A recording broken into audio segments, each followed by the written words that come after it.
Yo, it's your boy Simmons. I want to give a shout out to Mikey T, the movie star. We here on Report Card Radio. You heard me?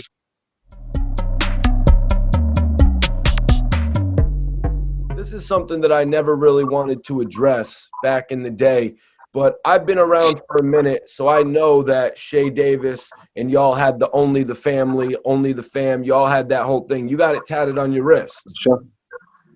You got it tatted on your hand. So, I've been in the game for a minute, so I remember the whole thing.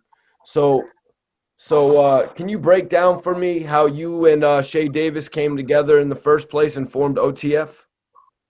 Well, Shea already had the name OTF. So the name OTF, Shea already had the name.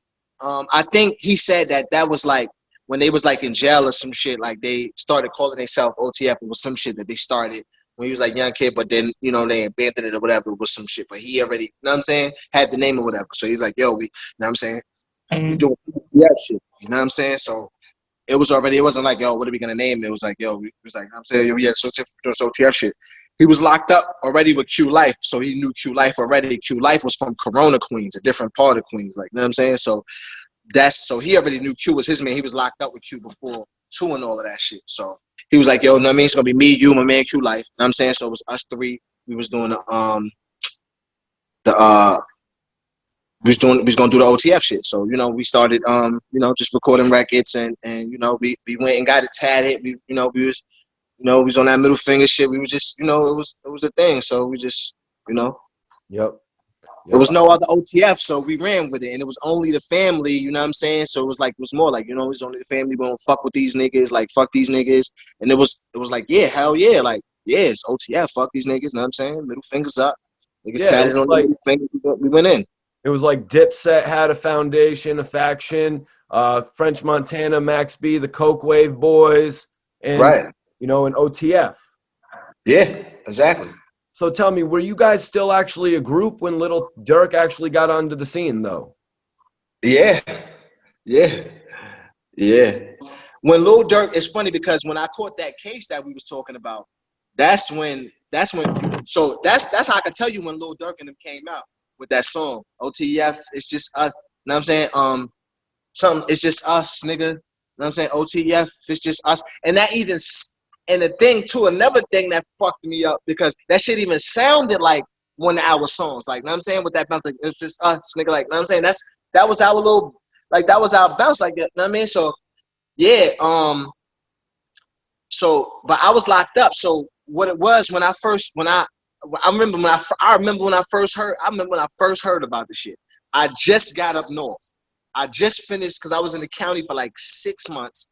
And I just got sentenced to the state for the 2 years for the state. And I just got upstate. It's my first time getting not my first time on the state phone because I was in the state reception jail for a couple of weeks. Then I got to the prison that I was going to do my bidding. So this when I just got to that prison and I got on the phone and I spoke to my sister and she like, yo, some little niggas just came out and stole your name and stole your song and all that and everything. Like they said, she played the song on YouTube. She like, yeah, this shit. And so I'm like, OTF. It was just, I'm like, oh, who the fuck is this? I think you're thinking about the record that little Reese had. And if you're comparing Shea Davis to little Reese, that is a good comparison. But I'd more so, I wouldn't compare you to little Reese. Oh, hell no. Nah, not me. But yeah, it was Shea Davis. I think you're thinking of the record called At the Top. At the Top, it's just us. GBE. Yeah, I think that's the record. Yeah. That's the record. Actually, that was actually Little Reese. But yeah, no, I totally see where the whole thing comes in with OTF, Only the Family. You guys were repping it since probably like the mid 2000s. Yeah. But you didn't want to take it anywhere though, Bonds. Nah, well, at first, when I first heard it, it was like, you know what I mean? At this point in the game, it's like, you know what I'm saying? At this point, there's a few reasons, but the most important reason is that I'm not looking for problems. You know what I'm saying? I ain't looking for problems. You know what I'm saying? So, you know what I'm saying? If somebody was to bring a problem to me, I would be very upset. You know what I'm saying? Because I ain't looking for no problems. You know what I'm saying? So that's the most important reason that I ain't looking for no problems. Like, you know what I'm saying? And at this point, I'm not even. I'm of course I rep only the family as a moniker. You know what I'm saying? But that's not a. That's not. I'm not doing business under the name of Only the Family at this point. I own onlythefamily.com still to this day. I ain't gonna let it go. You know what I'm saying? I designed that logo. I own that logo, but I'm not letting that go because that's what I created. You know what I'm saying? But I don't care nothing about that. But at that time when I heard that, oh, we was on it. We was on like we was. You know what I'm saying? Like so when I was speaking to Shea and all that, like. You know what I'm saying? Like he you know what I'm saying? He met with Lil Durk and all of that, like you know what I'm saying? In the club or some shit like that. So you know what I'm saying? Yeah, I was like, yeah, I would have, you know what I'm saying? I didn't want to listen to them niggas at night. Like even when I came home, I was like, fuck it. And Lil Durk had the song, This Ain't What You Want song. And I like that song.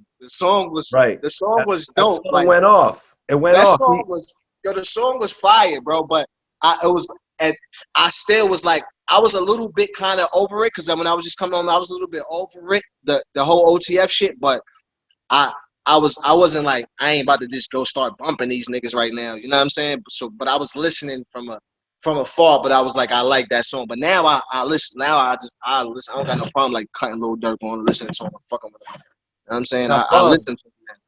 Bonds, if I could offer any type of advice or assessment of what might have happened, you see the record right there that Little Durk had, This Ain't What You Want? Yeah. That record right there, not the hottest record, but Durk went to every single nightclub in Miami promoting that record and playing it when he had Right. the opportunity. That's one Right. step that you guys didn't do. You, Shea Davis, Exactly. you guys didn't move around to all the different cities repping your brand. Just for me Right. to offer that little insight. But you gotta take me into it. Shea Davis, you said Shea Davis actually stepped or approached Little Durk about it. Did he tell you about what happened? Can you tell me about it? Yeah. Yeah. He said because this was a while ago. So this was like when that first, when that shit was going down and all that. And I was locked up for most of the time. So I think Lil Durk was in a club with Game. And yeah, he said Lil Durk was in a club with Game in New York. And he ran, he's like, yo, I went down and I told him like, yo, you know that, because when he told me, he was like, nah. When I spoke to him, I was like, yo, what's up with these niggas that taking a shit? He's like, nah, yeah, they paying homage though. He's like, yeah, they fuck on it. Like he's like, nah. He's like, nah, they know what it is. Like, you know what I'm saying? I ran down my club, I seen him with the game, so I'm like, yo, that's OTF shit. You know when that shit start, that's my shit. He like, yo, yeah, nah, like, niggas fuck with you. He like, yo, niggas saluted or whatever. And he was like, niggas gave him his number and all of that type of shit. But after that, it was, you know what I'm saying? You know what I mean? It was like, yeah, you out of sight, out of mind type of situation. Because Little Durk's popularity kind of blossomed really quickly. You know what I mean? To the point where Right, he probably did respect Shea Davis and your right, movement. exactly. Yeah, and I know them little niggas like looking at it in hindsight, like them little like them little niggas is younger than us. So we was older niggas. They was little niggas on what I'm saying, on the porch still probably, like, you know what I'm saying. So they watch the smack. This shit is running around with the guns and all that. So niggas see shit and they adopted that. They always OTF, they ran with that. Like, that's all love. Like, I mean, a nigga would love some recognition about that, but that shit ain't about nothing. Like them niggas is little brothers, man. Like, I look at them niggas as little bros. Like, man, like, ain't nobody feeling no kind of way. Like, you know what I'm saying? I got all the love and respect in the world for niggas that got that love and respect for me. Like, you know what I'm saying? Like, if it's fuck bonds, then you know what I'm saying, that's a different situation. But you know what I'm saying? I ain't getting none of that energy, you know what I'm saying? So it is what it is. All right, so Bonds, last question, man. Yeah. We have a great interview so far. If there's not really much to talk about here, it's not going to be that big of a deal. But I wanted to ask you, what was it that led to you not working with Shea Davis anymore? And what's happened to Shea Davis? Did he step back from music? Did you guys separate? What's going on? We separated. Yeah, I'm gonna say that we separated. I don't know what he's doing. I would just, what led for me to start doing my own thing was just that, you know what I'm saying? Me going through shit, when you go through shit in your life, you know what I'm saying? in situations you forced to reflect on everything. You know what I'm saying? And sometimes when you when you shedding your skin and you stepping into a new thing, you know what's good for you and what's not good for you. You know what I'm saying? So building what I'm doing with this new religion brand, it stands on loyalty. I'm highly active. I'm in a loop. I'm doing different shit every day. So just follow me, man. You will be entertained.